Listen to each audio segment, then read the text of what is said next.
Eu tava com uma pergunta assim que é um julgamento que eu sempre passo, tá? Que é bem chato. Aí eu tava vendo o filme Demolidor, pra quem quiser assistir, pode assistir, tá? É bom, é legal, assim, parece que quem fez leu aquele livro 1984 de George Orwell. Aliás, eu tenho esse livro, eu vi o filme também. Tem uma cena no início do filme que o ator principal, ele é congelado num líquido em que ele tá vivo, mas ele não pode se mexer, ele não pode responder, ele tá como se fosse num estado de coma. O que acontece? A depressão não é igual, mas é bem parecido. Ele fala que ele viveu coisa de mais de 10 anos, aquele mesmo pesadelo, aquela última cena que ele enfrentou o principal vilão, ele enfrentou ele frente a frente, cara a cara, e ele vive aquela mesma cena várias e várias e várias vezes. Ele diz que é como você tá num pesadelo durante 10 anos e que você vê lá que ele viu a mulher dele chorando e não poder responder e esse tipo de coisa. Ter depressão é bem parecido com isso. Você não tá em coma, não é que você não possa responder, mas você tá ali fazendo as suas coisas do dia a dia, tá? E tá aquele pensamento ruim ali, diariamente. Parece aquela cena que o Jesus fala assim: olha, quando você estiver tomando banho, eu vou estar lá. Quando você estiver trabalhando, eu vou estar lá. Quando você estiver dormindo, eu vou estar lá. Até nos seus sonhos, eu vou estar lá. É basicamente assim o pensamento, os pensamentos ruins que você tem. Não importa se vai passar um dia, 2, 3, um ano, 10 anos, o pensamento ruim ele te persegue, não importa. E não importa onde você vá, você não pode fugir da sua mente. Você não pode fugir da sua mente, é isso que é o pior, entendeu? Você é obrigado a aguentar o pensamento ruim, porque não dá para fugir. Você tenta se ressignificar, se perdoar se for uma coisa que você tem um sentimento de culpa, mas não sai da sua mente nem um segundo. Você, na maioria do tempo, por exemplo, a maioria do tempo, na maioria dos meus dias, eu tenho pensamento ruim. E eu sou obrigada a aguentar. O pensamento ruim, o sentimento de culpa. Assim, a minha mente me proporciona quase o tempo todo hoje, só hoje, mais de 5 vezes. Eu vi eu mesma tentando, assim, no meu pensamento, eu mesma, atirando na minha cabeça, cortando os pulsos, eu olho assim, meu pulso tá lá, não, sabe, não vale a pena estar vivo. Eu mesma me assisto me matando. Depois eu penso, ai meu Deus, tá terrível. Aí daqui a pouco vem aquele pensamento de novo. Pensamento de morte. Eu lembro quando a minha irmã morreu. Eu tô com 32 anos, minha irmã morreu, tinha 9 anos. Então tem coisa o quê? Eu tava com 9, no completar 10 anos. Por volta dos meus 10 anos de idade. E ela era um bebê, eu era uma criança de 9 anos, troquei a fralda dela, botei ela para dormir. E ela era gêmea aqui com esse meu irmão, Tiago. E depois eu percebi que ela não acordava, que ela dormia, mas ela não acordava. E eu chamei ajuda, mas mesmo assim, mesmo tendo socorrido, não foi rápido o suficiente, ela faleceu. E frequentemente eu tenho esse pensamento, se você tivesse chamado ajuda antes, ela estaria viva. Se você tivesse cuidado dela melhor, ela estaria viva. E é um pensamento frequente. E eu tenho com frequência. E aí eu me pego pensando, ai, como é que ela estaria alta igual meu irmão, que era gêmeo com ela? Ela teria o cabelo grande igual o meu? E eu me pego, quando ela faleceu bebê, eu me pego pensando, ai, minha irmãzinha, como é que ela ia ser?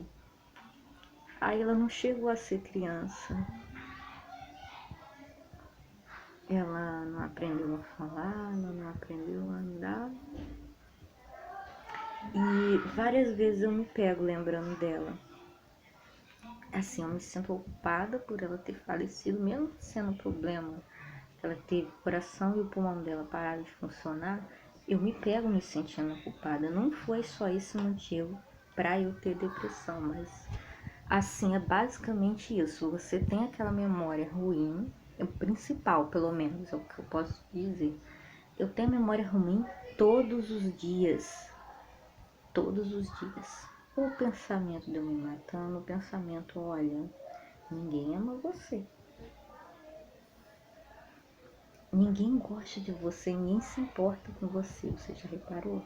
Eu sempre tenho esse tipo de pensamento. Assim,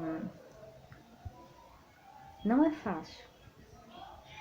Não é fácil. O que mais me irrita é ouvir o povo da igreja falando, olha, isso aqui é porque você não orou, é porque você não fez um propósito. Gente, eu nunca recebi o pior. Quando eu fui comprar remédio na farmácia, o remédio que eu tenho que tomar, que eu já tentei parar várias vezes, mas não consegui.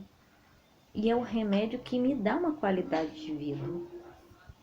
Porque eu não tinha qualidade de vida antes de tomar esse remédio. Eu cheguei num período que eu não conseguia quase levantar da cama. E aí o farmacêutico me falou, mas você toma esse remédio aqui? Que coisa horrível. Por que você não foi na igreja? Gente, vocês dizerem para uma pessoa, imagina, você viver um pesadelo todo dia e você ter que ouvir de todo mundo que você tá vivendo isso porque você gosta, porque você tá desocupada, porque isso é coisa que você inventou, é porque você tá pensando nisso. Imagina você ter uma dor de dente e sentir essa dor de dente todos os dias, durante anos e anos e anos.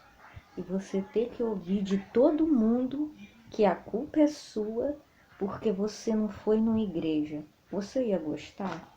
É a mesma coisa de você dizer para uma pessoa que tem depressão, você dizer para ela, você não foi na igreja por quê? Eu já ouvi isso tantas vezes na minha vida, mas tantas vezes na minha vida, tantas.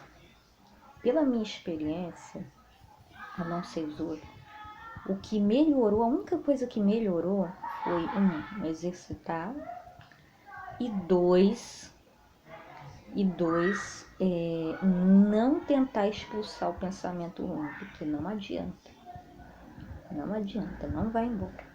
O terceiro é fazer as pazes com o pensamento ruim, aprender a não odiar aquele pensamento, porque é mais de um e é toda hora. Então, tentar ver o pensamento ruim de uma outra forma. Foi a única coisa que me ajudou. E para vocês, assim, que são evangélicos, ou qualquer religião que você tenha, botar o dedo na cara de uma pessoa e culpar ela por ela estar passando por uma coisa ruim, não faz de você uma pessoa boa. Você não está ajudando ninguém. Se você não tem nada de bom a dizer, não diga, não acuse a pessoa. Você gostaria de você estar sentindo uma dor e alguém dizer que é culpa sua? É a mesma coisa, ninguém gosta. Ninguém passa por coisas ruins porque quer.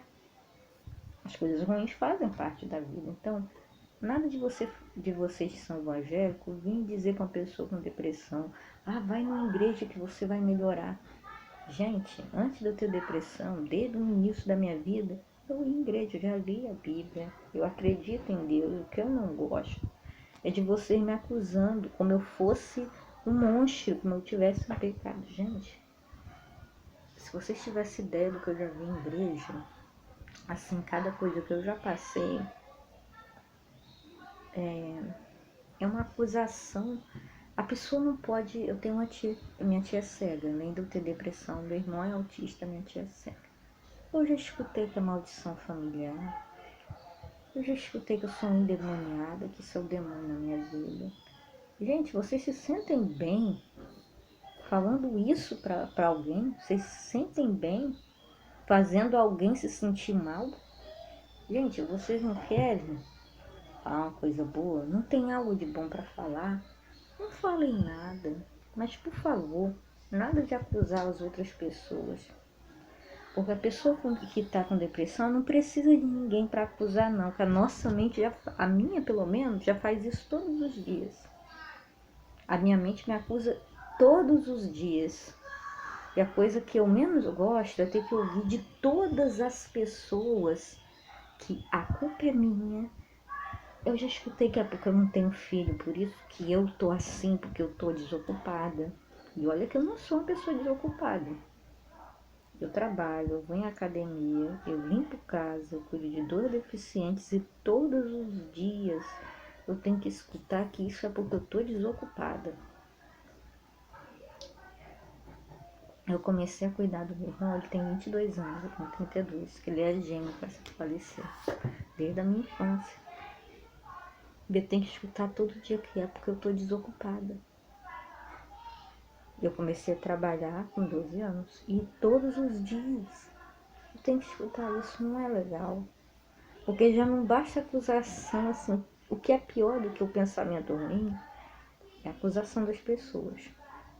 E a única coisa assim tão pesada quanto o pensamento ruim é você não pode sair da tua casa, que sempre tem alguém ali te acusando, falando um M no teu ouvido. Pô, isso é muito ruim, cara. Eu acho que é uma dor que é a única coisa que, tanto como ter depressão ou ter dor de dente, é essa.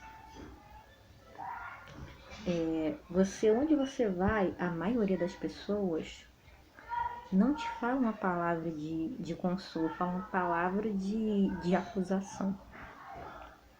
Assim, se você tá com dor de dente, você tá com dor de cabeça, todo mundo compreende. Mas se você diz que tá com depressão, é o Satanás que tá na sua vida.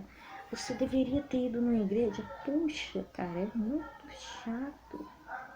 Não, isso aqui é porque você tá pensando nisso. Cara, se você não tem uma coisa boa pra dizer, pelo amor de Deus, não diga uma coisa pra derrubar os outros, não. A vida já tem tanta dificuldade, as pessoas ainda têm que botar mais. E era isso que eu quero dizer. É um pensamento ruim, que é como você sentir uma dor de dente, é só que toda hora. É basicamente isso. A pior parte é que tem vezes que você se sente desesperado, porque não tem como fugir. E a única coisa que é pior do que isso é você ser acusado por todo mundo que sabe que você tem depressão. Todo mundo acusa você porque você não foi na igreja. É muito ruim, cara. É muito ruim. É muito ruim. Tu pensa que a pessoa vai falar alguma coisa assim, que tu pode... Eu fui já até na farmácia comprar o remédio, o farmacêutico veio me passar o caramba, por que eu não fui na igreja? Por que eu não fui na Universal? Gente, eu peguei um livro do Bispo Macedo, tinha assim, a primeira página, tá? Porque eu sempre gostei de ler.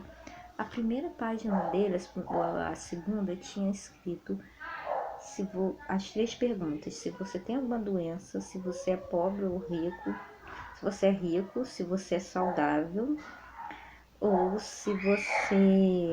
Essas 2 primeiras, se você aceitou Jesus. Se você... Aí na próxima tinha: se você disse não a qualquer uma dessas perguntas, você não é cristão. Traduzindo, nem Jesus para ele é cristão. Porque primeiro, você tem que ser rico. Você não pode ser pobre. Segundo, você não pode ter doença. Que de acordo com o Bispo Macedo, você não pode ter doença. Pelo menos é o que estava escrito no livro dele.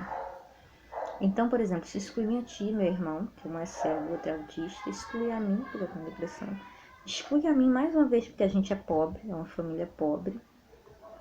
Enquanto o Bispo Macedo só tá rico devido aos cristãos que acreditam nele e dão dinheiro ali na igreja dele. Ele não tá rico porque ele trabalhou, não, ele tá rico porque ele recebeu o dízimo de milhares de pessoas. Aí você imagina, você escutar essa pessoa dizer que você não é cristão, pelo menos ele não disse abertamente, tá escrito no livro dele, quem quiser ler. Que a pessoa que ou tem doença ou é pobre, isso exclui assim 90% da população que é pobre. 90%. A maioria da população do Brasil, por exemplo, não é de pessoa rica, é de pessoa pobre. Então assim, a maioria das pessoas que vão na igreja dele são pessoas pobres e que de acordo com ele não são cristãs, porque são pobres. Isso também exclui pessoas com doença.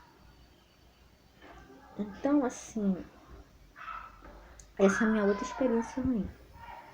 A hipocrisia dentro da igreja. Os pastores, os mesmos pastores que dizem para você orar, se você tá doente, ora. Ah, se você continua doente, é falta de fé. É porque você não tem fé. Será que você acredita mesmo? R.S. Soares, quando ficou com Covid, foi num dos melhores hospitais do mundo. Pelo menos foi num excelente hospital, no hospital de ponta. Por que eles, quando estão doentes, podem ir no hospital e a gente, se está doente, é porque a gente está com falta de fé? Da onde vocês tiraram isso? Que a pessoa está doente porque gosta, porque está com falta de fé? Você acha que eles falam pra gente, pelo menos eu ouvi muito, que isso é falta de fé? Isso foi porque você não orou? Isso foi porque você não foi na igreja? Gente, ninguém fica doente ou nasce deficiente, como é o caso do meu irmão e da minha irmã que morreu pela deficiência dela. Foi por falta de fé. Quer dizer que a minha irmã, que era bebê, estava em pecado? Quer dizer que meu irmão, que nunca fez mal a ninguém, está em pecado, de acordo com vocês? Quer dizer que a minha tia que nasceu cega, ela já nasceu em pecado? Ela já nasceu endemoniada, de acordo com o pessoal da igreja? Então, assim, esse é meu segundo fardo. Não basta eu ter depressão e ter 2 deficientes em casa. Eu também tenho que ouvir todo mundo da igreja me dizendo que a culpa é minha, que eu não orei, que a minha família é amaldiçoada, que é maldição familiar. Então não basta ter um problema, não. Vocês, além de não ajudar em nada, tem que acabar com perturbar a vida da pessoa. E é basicamente isso. Se você não tem nada para dizer de bom, pelo menos não façam mal com os outros. A outra coisa é fazer comércio da fé. Quem quer evangelizar, você quer ganhar dinheiro, tem uma loja, tem um mercado, tem qualquer coisa. Nada de ganhar dinheiro com a fé das pessoas. Isso não é só antiético, como é biblicamente errado. Quem quiser ler, leia do capítulo 6 até o capítulo 10 de Mateus. Como que Jesus mandou os discípulos pregarem. Ele falou até em partes que ele dizia que não era para levar nem 2 sandálias, 2 vestes. E Jesus dificilmente pregava no templo. Ele pregava em montes, em praças. Perceba também que ele dificilmente ele pedia alguma coisa para alguém. Até quando as pessoas estavam ali com fome, ele pegou aquela comida que deram para ele e alimentou milhões de pessoas. Ele multiplicou. Ele não teve que pedir milhões para fazer uma coisa simples. Então, quer evangelizar? Não faça por dinheiro. Não quer ganhar dinheiro? Trabalhe igual qualquer um. Isso de evangelismo que é para ganhar dinheiro, não é evangelismo, é mercadoria. É merchandising, é marketing. Quem quer evangelizar não quer o dinheiro, quer o evangelismo. Tanto é que você vê esses pastores milionários que nunca, eu mesma, frequentei a congregação passando necessidade, às vezes passando fome, e não recebia nada de nenhum desses evangelistas. Durante a minha infância, eu tinha um padrasto que não gostava, assim, que era chato, que me agredia, e tinha problema familiar, tinha esse problema de depressão, e mesmo assim, eu nunca recebi um grão de arroz, assim, a maior parte do tempo, dos evangélicos. A única coisa que eu recebo deles é isso, é a acusação, por que eu não fui na igreja. Isso é o mais chato. De alguém, ainda mais como eu que tive, minha mãe me obrigava a ir na igreja, não, mesmo quando eu não queria. E a igreja que ela gosta de ir é aquelas igrejas que acusam a pessoa. Me acusavam, dizia assim, que inventavam, que fizeram uma macumba, que fizeram uma boneca. Eu vi o pastor falando com a minha mãe, dizendo que ele disse essas palavras, que fizeram uma boneca do meu tamanho. Ai, que amarraram, que botaram fogo, que fizeram isso. Pô, se ele tá sabendo, foi ele que fez, né? E então ele sempre orava e dizia, e se eu tivesse um brinco, uma pulseirinha, ele tirava e jogava no chão. Se eu não aceitasse que ele, assim, rezasse, gritando, dizendo que tinha, falando um monte de mim, fazendo show comigo, se eu não aceitasse, ele ia lá onde eu tava, me rezava contra a minha vontade, sem eu querer, e pegou assim, eu tava com a bolsinha e tava com um livro, porque eu sempre gostei de ler. E ele pegou meu livro, abriu, ela olhou o que estava escrito e disse pra perguntar, e falou, não, tô olhando, isso não é da macumba. Assim, revistou minha bolsa pra ver se não tinha nada de errado, tirou o brinco que eu tava usando, jogou no chão. Assim, eu passei isso numa daquelas igrejas Assembleia Protestante. Não foram todas, tá? Mas a minha mãe gosta muito de graças. Então, assim, foram bastante situações pesadas e que eu era obrigada a ir, porque eu não queria às vezes, a maioria das vezes. Numa delas, assim, mais atualmente, foi o que? 2022, 2020, foi o mais próximo, que tinha um pastor que ele reclamou comigo do jeito que eu tava sentada, que eu não podia, tipo, eu tava acho que de calça até, aí não podia ficar sentada assim, mais ou menos era mais ou menos isso aqui, era mais ou menos isso. Não podia ficar sentada assim, ele disse, se eu não sentasse direito, eu tinha que sair da igreja. Aí depois eu pediu pra botar máscara, eu botei. Aí veio o obreiro e falou, não, essa máscara aqui eu não tô gostando. Eu mostrei a máscara pra eles, eu falei, olha, com um sorriso assim, com os dentes assim, aparecendo. Aí o obreiro foi e brigou comigo, porque eu tinha botado aquela máscara. Sendo que eles tinham acabado de brigar comigo e disseram que se eu não botasse a máscara eu tinha que sair. Eu botei e eu mostrei, a minha máscara é assim. Aí ele brigou e disse que aquela ali não podia. E depois disso, quando eu me levantei, já que eles reclamaram de como eu estava sentada, foram e brigaram comigo de novo, porque eu estava no meio do caminho. Aí eu peguei, fui sair da congregação, e aí, o que aconteceu? Aquele pastor que sabia onde eu morava, veio aqui em casa chamar porque que eu não estava indo na igreja depois de eu levar tantos foras. Eu tô falando uma pequena parte. Detalhe. Então, assim, são por essas e outras que muita gente, ao invés de ver a religião, se torna ateu, vê a religião com olhos ruins. É porque o exemplo das pessoas é que é ruim. Esse mesmo pastor, a mãe dele morreu, ficou doente. Ele tinha 1.000, 2.000 reais para pagar bebida alcoólica, mas não tinha para levar a mãe dele no hospital.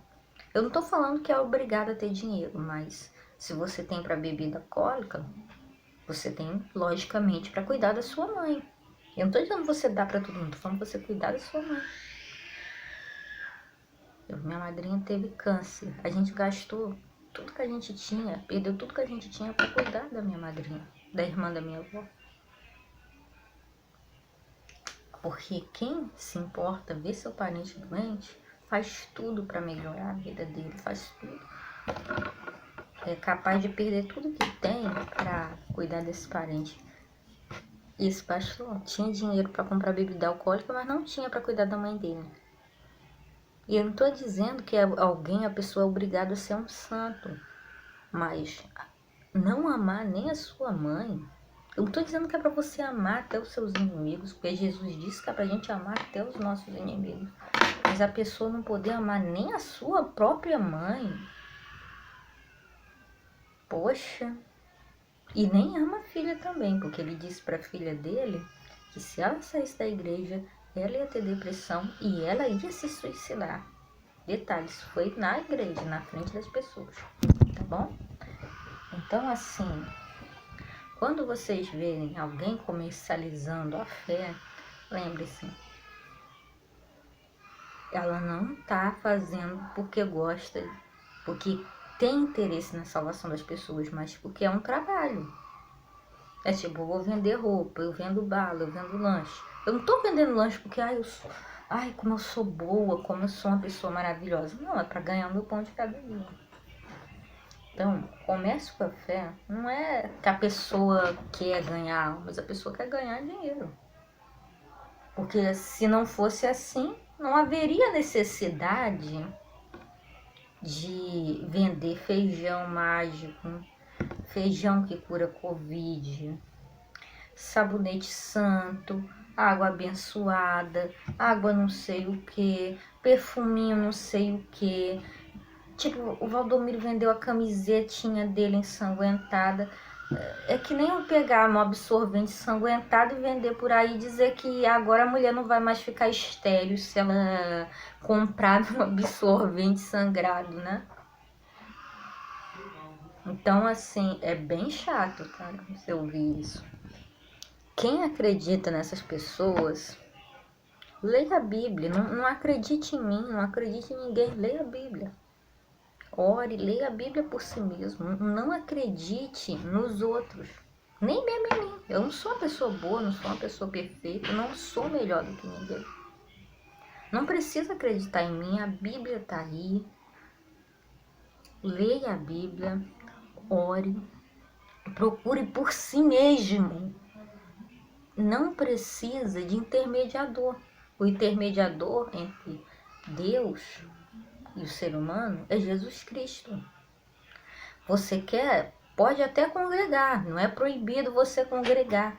Agora não veja o pastor, o bispo, o obreiro como ele fosse Deus. Não é Deus, é uma pessoa como qualquer outra. Você quer buscar Deus? Busque por sua conta. E você que vai na igreja, igual eu vejo uma obreira que é até minha vizinha, que ela foi amante de um homem casado, ela continua. Porém, o cara continua casado no cartório com a mulher dele e casou na igreja com a amante. Detalhe, ele continua casado com a outra mulher, com filhos com a outra mulher. E teve filhos com a amante também. E ela tá lá, obreira da igreja. Você não tá me enganando. Você não tá enganando a Deus. Você pode enganar o mundo todo, mas você não vai enganar a Deus. Então, você que acha que tá ganhando o mundo, que você tá enganando todo mundo, você pode até ser que você engane muitas pessoas, mas Deus você não vai enganar. Você pode me enganar, você pode enganar um monte de gente, mas Deus você não vai enganar. Mesmo que a tua consciência não pese, porque quando você faz muitas coisas erradas, a tua consciência já... Tem muita gente que não se sente mal mesmo quando faz as piores coisas. Então, pode enganar todo mundo, mas a Deus não vai enganar. Essas pessoas que fazem isso. Eu não estou dizendo que eu sou perfeito, estou dizendo você pode enganar todo mundo, o mundo todo, mas a Deus você não vai enganar. Isso é só uma pequena parte das coisas que eu presencio, cresci no meio cristão. E disso para pior. Não vale a pena nem comentar. Tchau, tchau. Boa noite.